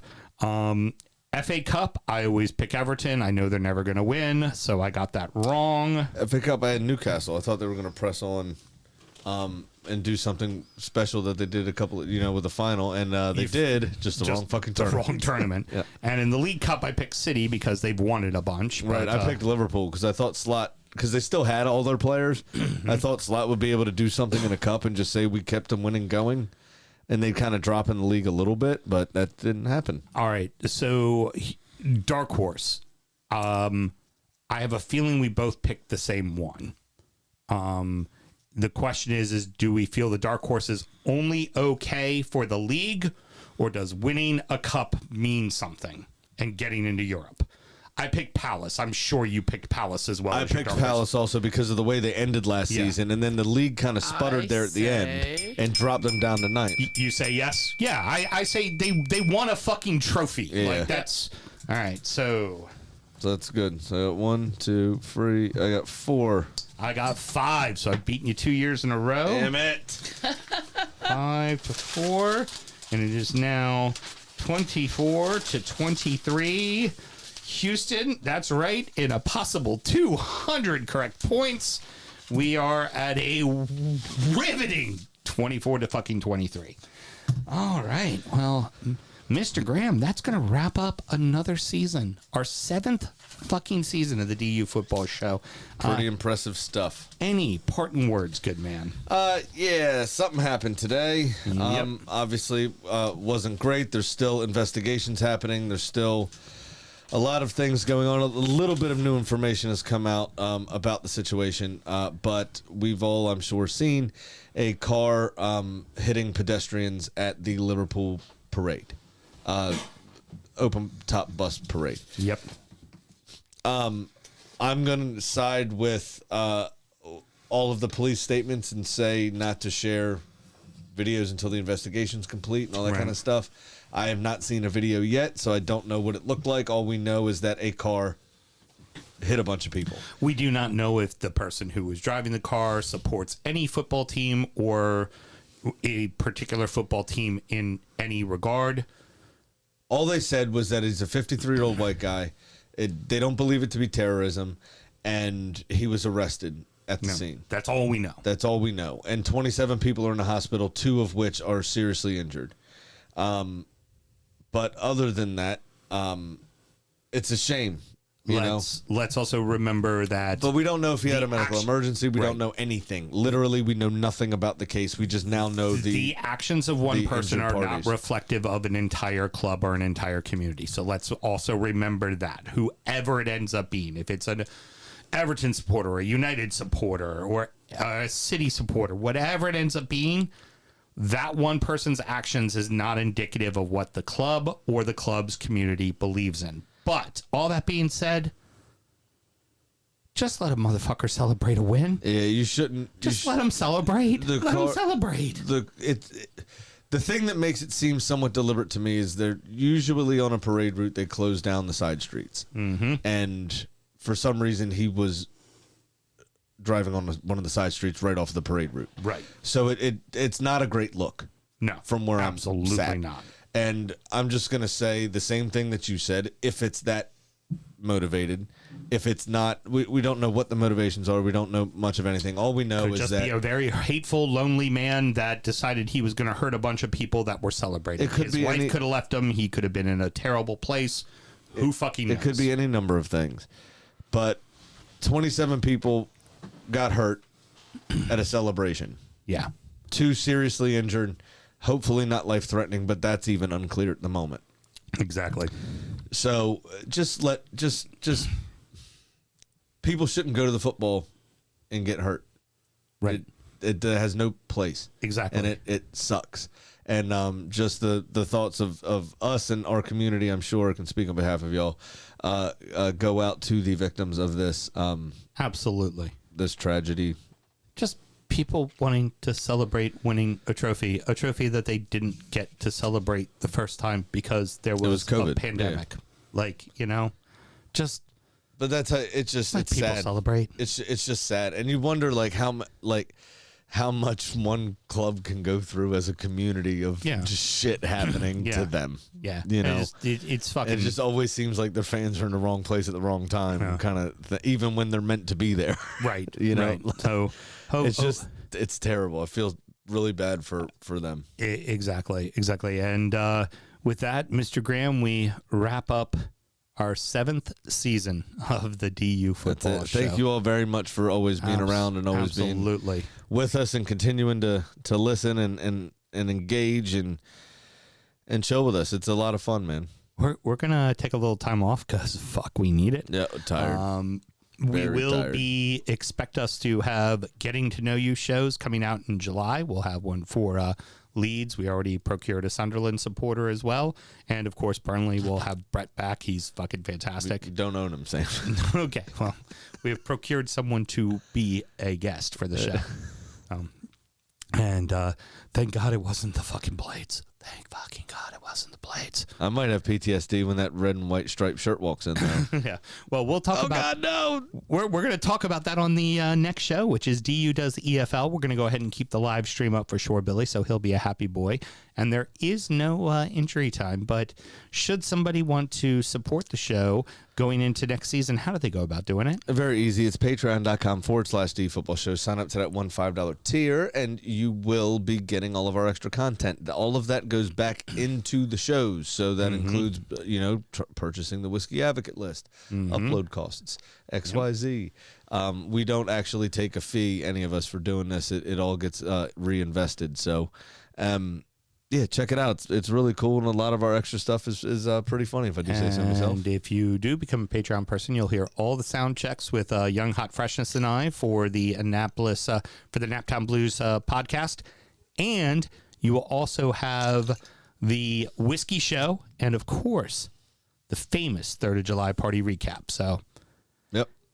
Everybody, it's been a fantastic season of footy, an absolute crazy emotional ride for all of us. And just for myself as one of the 3 here, it has been an absolute pleasure getting to talk footy with you guys every single week. And until next season, everyone. Happy summer. Good night.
All right, you're back live on the intro netties. Here I talk about how I'm such a great fucking bus driver, and I completely went right past the segment. Yep. Sure did. You're like, wow, we got the show done in like an hour 15. How is that possible? So guess what? You're getting an injury time. Because there was a 15-minute segment that I skipped completely over. Completely was like, wait, like, fuck that segment. Let's go to the end. Yeah. Skip to the end. I'll do it live. Skip to the end. Yep. The fucking Married. the tyrant strikes again. Marriage. The tyrant strikes again. So yeah, we're gonna give you our injury time, people. Guess what? You get a 10-minute bonus injury time of listening to Mel talk like crazy about fantasy, and Graham and I interrupting I just her. gloat. Yeah. I'm just gloating. Well, then I should smoke a lot more weed between now and then. Yeah. No, I got the Shorebilly vape. Let's see what that does. hey, Mel. Uh-huh. My Should I answer go get to one of you. Nicole's gummies? My answer to you is always To prove it does nothing. What? yes. You should always smoke more weed. Please, always smoke more weed. Welcome back for the first time. Yeah, that is like you as you know, the 50 wives getting lobotomized. That's my weed for her. I'm just like, I'm sorry. go what? ahead, baby, look into the light. I said, I don't have the dark web on my computer. I don't like any of this. All right, let's do the EFL show. I don't like any of that.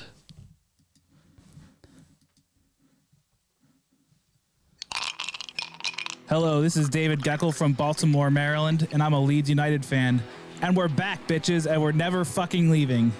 And you're listening to the DU Football Show. And he might have been up with me at 3 o'clock in the morning after the whiskey show, still drinking whiskey. You know. Good. Yeah. Good. That was And good up for the him. next Great. morning, still drinking beer. You know, 3rd of July rules early. It's kind of Yeah. how you got to do it. You gotta man. practice fucking for it. party. Let's start the show. Born in the land of Bowie, Maryland. Bred to be a fan of fucking Everton. Punch you in the eye and drink your rye. Sam Houston. Sam Houston. Arsenal fans have another Sam. Right, the fucking Gooner Graham. Smells of Malört. Looks great in shorts. Sam Grammy. Sam Graham. Fucking United!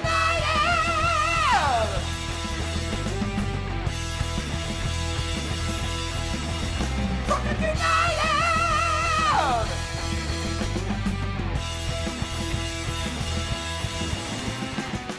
Hello and welcome to DU Does EFL, a completely biased brief recap of the rest of English football as told by two common American schmucks. I am your host, Sam Houston, and across the way from me, wishing he had a gummy, my co-host, Mr. Samuel Graham. How you doing over there, buddy? Doing very well, thank you. How are you? Doing all right, man. Ready to talk about the final part of the season as I have the wrong notes sitting in front of me as I'm My speaking goodness, to you. you're on Wow. fucking I am- fire, bro. I am today. fucking You are on fire mess. today. I am an absolute mess today. I tell you Is what, this man. the sign that the show is peaked? I think I've got another suspect for that issue in Liverpool. Could really be. It really, really could be. And of course, on the ones and twos, I shit. question why she's still married to me. I'm The questioning lovely it right producer now. Mel. Where is Mark when I need him? He's checking Probably- on hotels in Verdansk. Probably cursing out my name for picking his team to get relegated this season. Yeah, well, As you know, as we saw, Mr. Graham, The shoe fits. 5-4. We are the fact fucking that you guessed, prognosticating specialists right Oh, there. yeah. the fact that you guessed 13 and got 13. I mean, that's everything. And It's of lucky for course- Everton, isn't it? And of course, on the ones and twos, producer Mel, how you doing over there? We just said that. I'm doing it again. I don't care. Oh, Maybe I need to take a nap. did you have a little Taylor? No, I did. I need to go lay down. I'm all disheveled. I've had 3 fucking Malört cocktails. I'm fucking putting out the wrong notes. And the sad part was I was looking down because it was like, oh, look, I know I didn't change the episode number as 31. It should be 32. And yeah, I looked down and I'm like, that's not my notes for the EFL show. Oh my God, I love you so much. You are so adorable. You were so afraid of skipping me over again that you greeted me twice. Well, because if I don't, you beat me. Did I greet her? I don't fucking know. Better do it again. How you doing, Mel? I don't know. I've been pissing off the wags lately, so I want to try to make sure I keep everything on the up and up, You know what? That is a wise move there, Houston. Stop it. We're recorded at the U Public House just outside the nation's capital. You can check us out wherever you get your podcasts, and of course, streaming live every single Monday night. Should you want to chat with us, there is many ways that you can. Mr. Graham, tell the good people how they can get in touch. Absolutely. It's at DU Football Show on all the social medias and dufootballshow@gmail.com to get in touch via email. I'm over here like Ricky Bobby. I'm like, I don't know what to do with my hands. Reaching at either the G&T or the Malört Manhattan. I'd get that down as fast as possible. I'm going to send this air check tape into Dave Johnson. Thanks. Appreciate it. Be sure to get another gig off the back of this. We will talk about that on Injury Time. And should you want to support the show, Mr. Graham, how do you go about doing that? Patreon.com/DU Football Show. Sign up to that $5 tier. Just wanted to throw one at you, see if you're still a good hoe. God. Championship corner! I've fallen and I can't get up. Oh no! We're drinking the same shit we were last show as usual. Exactly. Well, she hit that button, honestly. Always remember to drink responsibly, by the way. Honestly, she needed to hit that button because I needed a reset. That's for damn sure. Fucking reboot. Because this is fucking awful. The championship has both Leeds, Burnley, and now Sunderland gaining promotion. The richest game in football. As the Black Cats score too late to beat the Blades in the promotion final. Normally, this game is cagey. I don't want to fuck up and lose, and this ended up being a fucking barn burner of a match because this was... Both teams were going after it. And until late, especially the first half, all Blades. Mm-hmm. All Blades. And then there was... Here's one thing I will say. They got the call right? When VAR checked and called back the second goal, they got the call right. The problem is that is the first and only game of the year that has VAR. That uses VAR. Yeah. It feels like, again, a different set of rules for the same competition. VAR shouldn't have been there. And if Sheffield's get that second goal, Sheffield win. Probably. They go on to win. They absolutely would have gone on to win. But what a late comeback from Sunderland getting the 2 goals. But you could see them turning the screw and growing in confidence before that. Gustavo Hammer went out, and the game completely changed. Yep. That was it right there. They no longer had to worry about Gustavo Hammer's prowess on the break. We're all talking a lot about Liam Delap and where he's going to end up going. Gustavo Hammer is going to be the biggest name coming out of the championship because he is not staying at the Blades for another year. He will be on one of the bottom half of the table teams, and he will be an impact player. Right. And not just with goals and assists.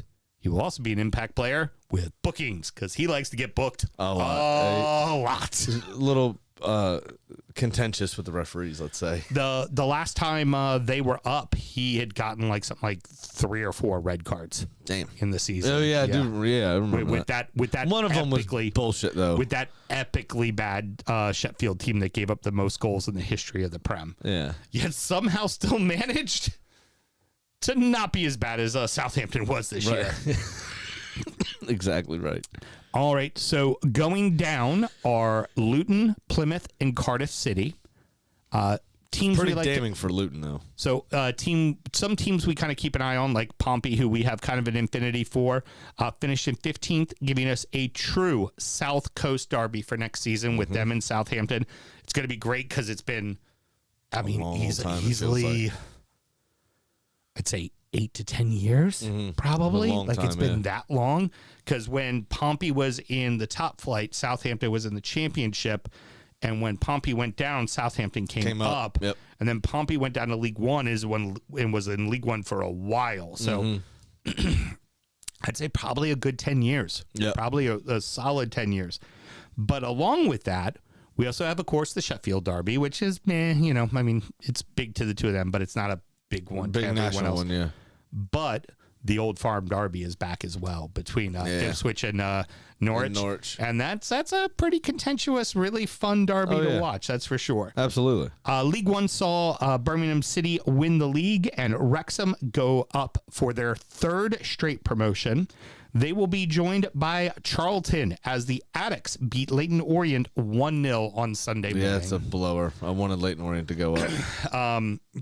Our boy Scotty, West Ham supporter, his second club are the Addicts, and he was very boisterous to me before the match. He was very boisterous after the match. He was like, "Yeah, we're in the playoff final." Blah blah blah. And I was like, "You understand? Only Addicts want to win. Like everybody else wants the O's, including you and me." Absolutely. The minute they got the promotion, he was like, "Fuck you, Houston." I'm like, "Okay, I'm good with it. I'll take it." Doesn't change the fact that we all wanted the O's to go up. I do feel Wrexham might find it difficult at this level after 3 straight promotions. What do you think? Very much so. I think they might finally get found out here. Here, if you're an ownership group, if the right people are in your ear, which so far it would appear seems that they are, they have the right people in their ear, they will go to them and go, 14th is good. Right. Or you need to plan to get relegated. Yeah. And if you're getting relegated, plan on how do we go right back up. Correct. But the world really changes. There's a big change between the Premier League and the Championship, but there's at least some TV money. There's a massive change between the Championship and League One. Absolutely. Massive change there. Big time. Now, 4 clubs got relegated. That goes with Crawley Town, Bristol Rovers, Cambridge United, and Shrewsbury Town are all who went down. Now, there's a bunch of notables in League One that we want to talk about. Some teams that have previously at one point been on our radar for varying degrees of also have been in things. The Premier League for a while, right. Or so all of them. First, we have Reading finished in 7th. After their abysmal start and that terrible ownership situation and everything else going, they finished in 7th place. That is a team with the new ownership group coming in that I have very much pegged in to be one of the 2 automatic promotion spots next year. I don't necessarily doubt that. They are first or second, and they're going to go right back to where they belong, which is in the middle of the table of the fucking championship. Correct. Yeah. In 8th place, there was Bolton. Now, they were in the playoffs last year and just missed out this year. They're giving me very much Pompey vibes. So, like, it's going to probably be a couple of years. But once they finally do it, and then there'll be a year where they're first place and they run over the league and they go back up to the championship. And again, that's another one of those teams I'd love to see in the championship, especially for as far down as they fell. Huddersfield Town, that's a team that got relegated last season. So this is their first year in League One. As we said, that League One drop-off is massive. They finished in 10th place. Yeah, it's not great. And they were pretty perennially in the championship for a long time. And then in the Premier League, obviously, for 2 years. And then when they came back down, they were still in the championship, like, solidly for a while. Just that 2 years ago, they had a horrible year and lost at the end of the season. Yep. Wigan were in 15th. They're a team that's always kind of funny because it's like they'll suddenly have money, go up to the championship, blow all the money, get in trouble financially, and then go back down the league. And finally, here's an interesting one. Another team that went down with Huddersfield, the Posh, Peterborough. 18th place. Yeah, not a good look. Not a good look at all, because the Posh is another one of those teams always in and around the championship, kind of part of the furniture. I think we're starting to see a little bit of a shift. Yeah, I don't disagree with that. and in the Premier League. I mean, but like you said, in the drop off from the Premier League, the gap is becoming wider and wider. You're seeing, of course. This is now 2 years in a row that all 3 that came up are going straight back down. Yeah. Because finding it difficult to compete. Part of that might be a little bit of an ego thing, like with Russell Martin and how they played, and instead of approaching games pragmatically. Right. But again, you're seeing here the drop off from the championship to League One. isn't as stark as the Premier League to the championship, because you did have, for instance, Pompey that stayed up and finished relatively comfortably in 15th or whatever it was. Oxford and Derby, it was all three teams that came up stayed up. But you're pretty much everyone in the Football League are in some sort of financial difficulty and only ever like 2 weeks away from collapse, it feels like. Yeah, very true. So this is devastating for Peterborough to not get back up to the championship immediately. It's devastating for Peterborough. Oh yeah, it's not a good situation over there at the moment. Peterborough and Huddersfield, we've seen this. The two best examples are Sunderland and Pompey. It took Sunderland a long time to get back up to the championship. Right, but if you don't Pompey have a long time to get back up to the championship. Exactly, and Sunderland, with their promotion to the Premier League, I thought they were way longer out of it than they were. It's only been 8 years. Now, that is the entire length of this show, right? The entire lifespan of the show. They would have gotten relegated the year prior to that. But of those 8 years, 4 of them, half of them were in League One. Yeah. I'm just saying it's it's a long old slog down there. Oh, yeah. You very quickly forget about teams that are down there and get stuck down there. It's not great, man. We talk about like the Premier League over the holiday break plays a lot of games. The Championship, League One and League Two play from the second week of December to the second week of January, 2 games a week. Every week. Like, they are playing a fuck ton of games. Oh, yeah. And there's more teams in the league, so they add more games to the season. It's tough. It is crazy. Really, really, really tough. League League Two, we have Doncaster, Port fucking Vale, and Bradford City all gained promotion. Yep. The final spot was won on Monday by Wimbledon AFC over Wassel 1-0 to complete the epic free fall for Wassel, who in February were in first place and 12 points ahead of second. So is this the Kevin Keegan Newcastle to Manchester United when they gave up the title in the late 90s or whatever it was, early 2000s? I mean, not as big of a stage, but pretty fucking bad. Oh, man. yeah. I think theirs was in March. They had that 12-point lead as well. So they bend that off in 8 weeks. They only won 2 games. One was the last game of the season, and one was the playoff match. It's bad. That's bad. It was that is insane. What an absolute just dive off a fucking cliff that was. But good for Wimbledon. They deserve it. Oh yeah. But that was when we looked at the playoffs, we were like, Wimbledon's the team we want to see go up. Absolutely. And Carlisle, and unfortunately, Shrimps out for Morecambe, will be falling out of the professional league. Now, the teams we kind of keep an eye on. Pull your Todger out and salute him one last time. Yeah, and just shake her around. Little shrimpy copper. Do it with your 2 fingers. The thumb and the index finger. Hold on tight. Both Tranmere and Aki both had a scare. They were down and around the relegation battle for most a lot of the season as well, yeah. But they both remained safe and finished in 20th and 21st place, respectively. At least they're still in the league. On to the National League. Who is going up? Barnet, we already knew, had won the league. The final spot's between Southend United and Oldham, which that's plays. What I was about to say. Yep, which plays this Sunday. I know you left a big space. I thought I was supposed to talk. I was just catching my breath for a moment. I was going to say, we're taken aback by the National League playoffs. We had all of the playoffs happen. I know that Southend's ended in penalties over York City, and these with Southend and Oldham, these are teams that were in I think 5th and 7th. So these are the teams that had not the teams that got the bye, the 2nd and 3rd place teams. They beat them. Right. That's good. But it was York and Forest Green Rovers who lost to both of those teams. That'd be very cool if Southend ended up there. So that's going to wrap it up, Mr. Graham. That is the EFL season. Got any parting words? I don't. Support your local football. Watch a lower league team.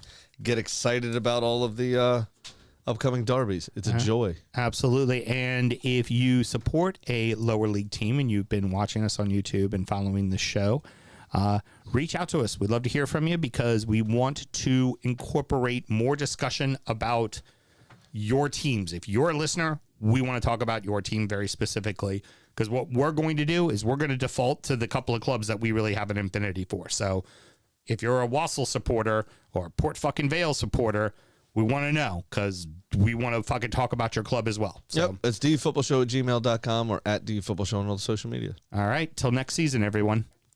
Have a good summer.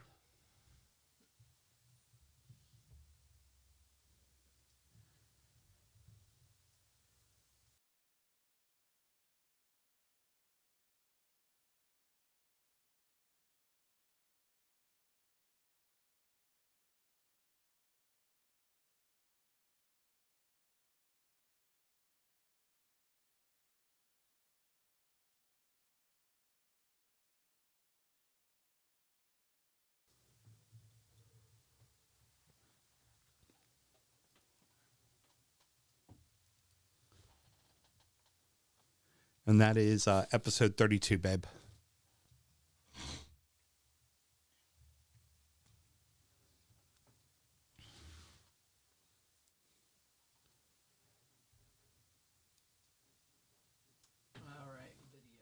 Oops, there we go. Works better if I have everything off. Video is going because everybody likes the video. Very good. And Gecko thinks it's fucking stupid that I have inside jokes within inside jokes. Okay. When did he tell you that? At the whiskey party? Yeah, he's like, well, sometimes I catch the YouTube, sometimes I don't. I'm like, well, you need to catch the YouTube because there's an extra, like, few minutes on there. He goes, well, why is that? I'm like, because I hit record on the YouTube so I don't forget. And then that way, the YouTube people get a little extra something, something. Mm-hmm. So within an exclusive group, there's an even more exclusive group. Because that's just stupid and I love it. Why go smaller? There we go.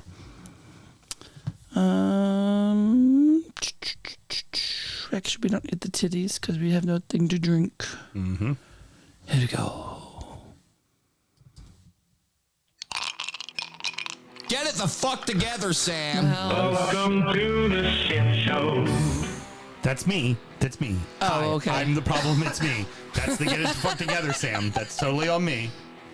Look what you made me do. Yeah, exactly. First started to quote Taylor It was Swift pretty lyrics. horrible. Yeah, it was bad. Yeah. That was not your finest performance, let's If I say. wake up in the morning with a black eye, you'll know why. Yeah. If you wake up with two, she had to say it twice. Let's start the show. Born in the land of Bowie, Maryland. Bred to be a fan of fucking Everton. Punch you in the eye and drink your rye. Sam Houston. Sam Houston? Arsenal fans have another Sam. AKA the fucking Gooner Graham. Stump of Malört. Look straight in shorts. Sam Graham, hey. Sam Graham. Fucking United!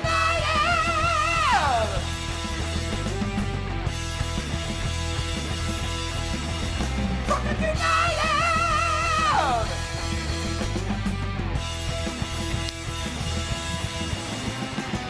Because I suck at my job, we are doing an injury time. Here's some bonus injury time, You know everybody. you wanted to. I am me. He is he. She's over there fading out the music. And then eventually, in a moment, talking about fantasy sports. And then we're done because we were supposed to do that on the main show, but I completely forgot because I didn't look at my fucking notes. And here we go. I got my maraschino cherry and just a little bit of my Manhattan left. So down the hat. Taking it all down, huh? Take it all down. Open up your throat and just take it in. Mm-hmm. You'll like it. It's salty. Yeah, I loosened that jaw. It was great. It did sound like you said if you wake up with a black eye, you'll know why. And if I woke up with two, they had to say it twice. Getting Piper Parried over there.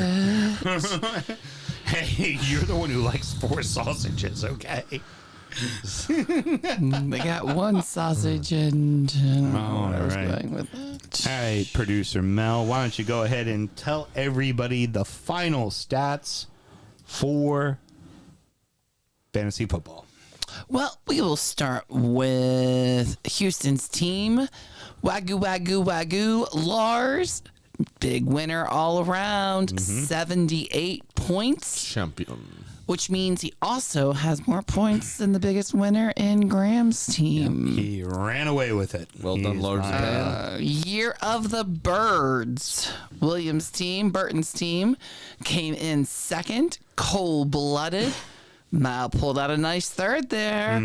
Virtual Ponacity. Ponsanity, Virtual Ponsanity. the song. Okay, if you say so. Livin' Saliba Loca right behind you on the Beach FC. Behind him, number 7, That How was Very Keith Kern. Fulhamish. Number 8, Tup Wild. 9, Young Cool Freshness. Number 10, Baines on Toast. 11, Mel's a Hater.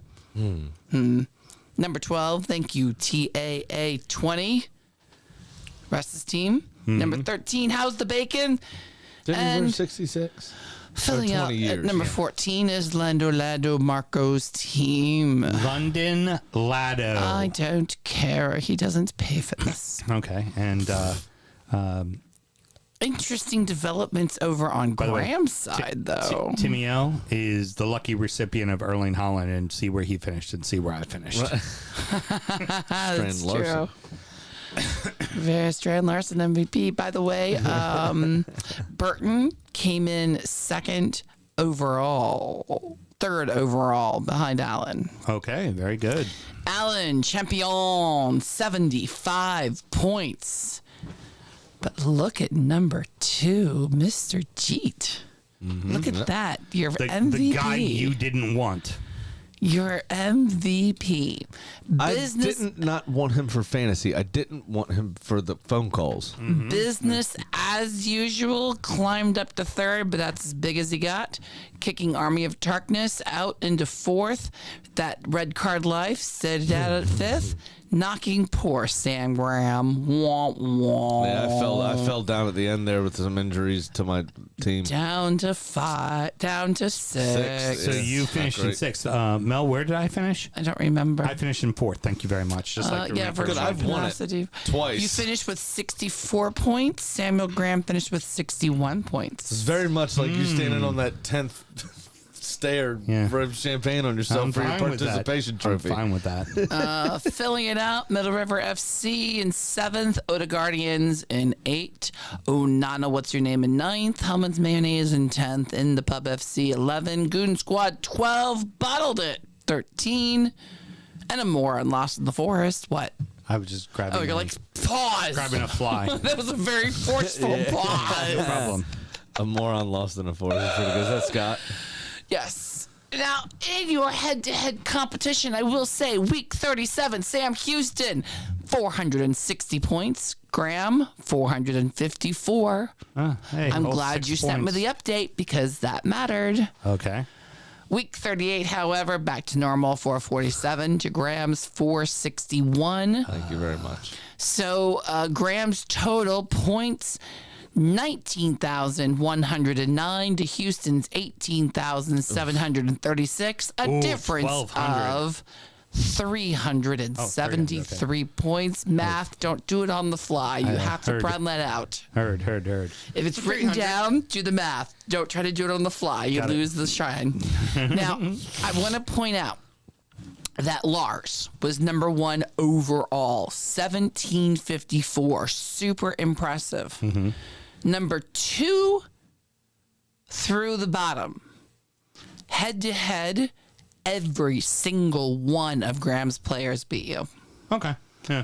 Position 2 through whatever the final is. So it was like their second beat my second, their third beat my third. Okay. Yeah, that's Yep. fine. Yeah. Yep. Sounds like though on a record front, like Shore Billy had the third best record because you just said he Nope. was. You just said he was Lars, behind Adam. 1754. Shore Billy, Behind Alan. 1491. Jim, over on Graham's side, 1598. Oh, no, but you had just said that behind Lars and Allen, Yeah, but Shorebilly was number 3 on. That's different. on Those are rank- different points. Okay, so there's points, Right. Like And there's total ranking. points, and there's ranking. Okay, Right. so how about ranking wise? Shorebilly is second in your ranking. So Lars, then Shorebilly, then Justin, Nicole. As far as MVP players getting the team points, Shorebilly is second. He got you 1491. Now, what I'm saying is, All right, I got you on that. JB, his number 2, 1495. His number 3 was Lindsay, 1450. I'm not going to ask you to look this up. What I'm wondering is not total points, right? Not how many points did a team score. How many points was their record, right? So, like, their record netted them. Like you were 60. You finished with 64 points. All I right, finished with hold on. 64. I can Right. find Like, that. how did that pair out as All well? right. Because I'd be interested. Wagyu, 78. Mm-hmm. Shorebilly, 73. Cole, 68. That's the top 3. 75 for Allen, 72 for Jeet, and 64 for JB. So I think For whatever those points are, your top 3 were better than his top 3. Justin had better individual points. But far as scoring individual points, That's fine. I wanted to know how that worked also because it was. I had a lot of high scoring game against high scoring game right in my league. And my league had a lot of where there were high scoring versus high scoring, but also there were a lot of like 19 draws. to 17. Yeah, and there were also not so much 19 17s, like 28s to 26s. Right. Yeah. You know. Yeah. I had over the numbers, you had a lot of people that just fucked it off and went like, I don't give a shit about Houston's team, Tupper. Yeah. After Keith, honestly, in my league, Tupper does what Tupper always does. And I said this when I drafted him. I said he will pay attention until about December, and then he'll stop. He'll draft a good team, he'll pay attention till December, and he'll end up in the middle of the pack, which is what he does. Yeah. Right. But from Keith Kern up, all of those teams I'm very happy with, and those are all people I would draft again. Yeah. Absolutely. I think everybody overall did a great job. It was a ton of fun. Yeah. And good banter as well. Keith Back and forth. Kern on your team points was 1, 2, 3, 4th from bottom. His team points for you was 1240. Graham's 4th from bottom was Simon, 1294. Yeah. It was fairly even. I mean, that's 1 week, 54 points. Yeah. That's 1 week. Now we just got to find out how many teams are going to do it again, right? How many of the people are going to do it again? Are we going to? I'll do the 2 league thing again. I mean, you know my opinions on it all, but I'll do the 2 thing again because that worked. It was a great concept. It was fun. We have to again. It has to be an even number, so it has to be either both leagues have 16 teams or 14 teams or 12 teams, but it has to be level. So we just got to figure out of everyone who's going to play again is what it really comes down to. Yep. Oh, all right. Well, and producer Mel, great job. Well, handling all of it. Remember, there's 2 different things. There's the in league competition, and then there's the head to head for cumulative points. Yeah. I am very proud. Cumulative, yeah. I'll openly admit I did some bits in there. Like I was not going to take Allen and I was not going to take JB. And by the way, I don't plan on taking either one of them in the draft again next year. Why take good players? That's certainly not an advantage in helping you win. But I did take the best player. Yep, you did. Congratulations, and that still got you lost. I picked him 3rd. That still got you down 390 points. Yeah. I'm fine with that. I am fucking fine with that. I'd rather do the things the way I do. I'm also very proud. I knew Shorebilly was going to be very good. I already knew going in he was going to be very good. And you know what? Cole was great. Let's give Cole her due, man. You let me fucking get to it. Well, he's going down his thank yous. This is the loser speech right now. And real simple with Cole. All it took was a little pep talk. And she'll admit to it. She admitted to it at the whiskey show. No, she was maybe- like, Houston gave me a pep talk, and it worked. Right. Now, maybe if you had given Benson and Jay and Timmy O and Russ and Tup and Hiram.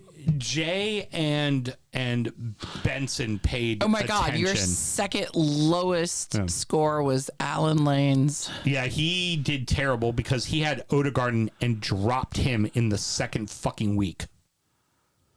Like, he was like, oh, I just thought you could get these guys. I'm like, no, not in this fucking league. And Scott, And then Scott he just can stopped paying know he was attention. not the worst. Yeah.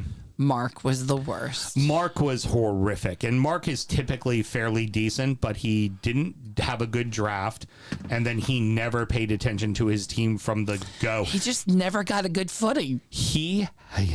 Stop. He ain't gonna listen.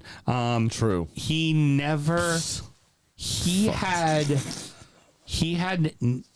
Neil Mopay in his lineup until December. And that was after a month of me telling him, dude, drop Neil, at least put him on your fucking bench, asshole. Right. Like, at least do that. That was So me stupid. fucking just sending I him can't- hate messages about that that's shit. that's the part that does piss me off as well. It's But why I don't fucking like fantasy. I know, is that but bullshit. it's fun for the people that care. It's fun for them to do. And Oh, it's, and by the way, I you know. lost to him once this season. Speaks more about you which than it makes does me hate it. Well, it's just one of those weeks where I had guys out or somebody was injured, and you're just like, wow, the one time I have a bad week is the one time he has an okay week and I fucking lose. And why I fucking hate it, you know? Yeah, I feel you. Why I hate it. So, Would you rather have smaller squads with active players? I'm good now. Or as it is right now? well, it all depends on who wants to come back. But if there's only a total of 16 and I would be 17, there will be a league of 16 and I won't be in it. Yeah. But if there's 2 leagues of 10, there's 2 leagues of 10. I'm good with that. If it's 2 leagues of 14, it's 2 leagues of 14. But it's not fair. I'm just saying it's not fair to the people that pay attention to have the people that fuck it off. And the people that fuck it off, but like, you're not invited to play anymore. Yeah, But only the people that are serious are playing. That's fair. That's fair to do, you know. But that also leaves some people available to be able to get during the season. Right. That was Rob's big complaint in the 16-team league. Right. Remember? Well, you got to fucking pay attention. Well, it wasn't that. It was that once you had your squad, it was all bit part players. Like, you couldn't give somebody up on an injury week. You had no chance of even replacing them with somebody. It wasn't worth it. Right. The player was more worth it to keep scoring you nothing for 6 weeks than to trade them out and lose them for fucking Joel Ward from Palace, who played, 5 times this season or something? Like, it made more sense to keep the injured players. So, I don't know. I think we found a sweet spot with 10. There were people available up until the last few weeks of the season. Well, it was 14 this year. It was or 14. Each league Well, had 14. that's what I mean. Maybe cut them down to, like, cut out the ones that aren't paying attention and aren't 12 doing and 12 it. would probably be perfect. Yeah. We'll see how it goes. We'll discuss Look things. at the list and go, you don't care, you're not paying attention, don't put yourself through this, don't put us through this. Well, we just got to make sure that those other people are going to play again too, Right. because you'd be amazed somebody would just be like, nah, I'm not going to do it again. Well, we'll find out. Yep. Oh, all right. Great job. Let's call it a night. All right. Good Well, work. there we go. Season. Season. Well done, everybody. Yeah. Thank you to my league. I'm very proud of you guys. Hey, Graham, congrats. Thank you very Good much. job. I went for the kill. One more shadow alert for Houston for that loss. No. No, he did. Did 3 fucking cocktails, and I think I was a fucking showman, for fuck's sake. Oh my gosh. Luxor cherries and Malört. That's so offensive. Yeah. All right. Yeah. Hey, shut the fuck up. The season's been long enough. All right, bye.